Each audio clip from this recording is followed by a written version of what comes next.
This afternoon, the Utah Hockey Club was hosting the Tampa Bay Lightning, the third best team in the Atlantic Division. Utah is still 4 points outside of the playoffs. They need to defend home ice. First period, Utah scores first. Josh McBain finds Josh Doan in front of the crease for the 1-0 lead. Then late in the period, Michael Kesselring gets one-on-one with the goalie. He wasn't able to score, but Logan Cooley would clean it up.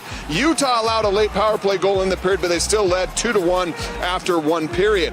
In the second period, just over 5 minutes into the period, the Lightning play a little connect the dots here, and Anthony Cirelli nets his 24th goal of the season, tying the game at 2. Now, everyone loves fast answers, right? Just 36 seconds after Cirelli's goal, Alexander Kerfoot redirects Kevin Stenlund's pass into the net for the 3-2 Utah lead. The back and forth show continues with less than 3 minutes to go in the period. Tampa Bay's Jake Gensel with his 36th goal of the season. That ties him for 6th in the NHL. It also ties the game up at 3. But for the second time in the period, Utah takes just 30 seconds to answer. Cools stays hot.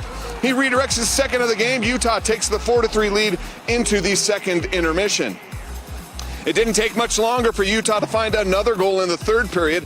Just over a minute in, after back-to-back denials, Nick Schmaltz finally pokes it in for the 5-3 Utah lead.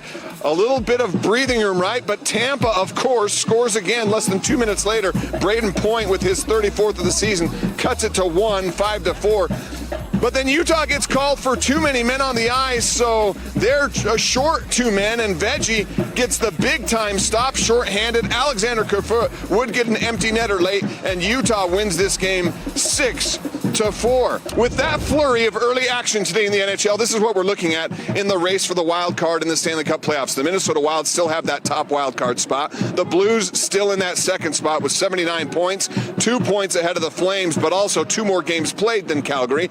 Utah still has a lot of work to do, you can see there, to catch up, and they'll also need a little bit of help along the way in order to close that gap. Utah next up will be hosting Detroit on Monday.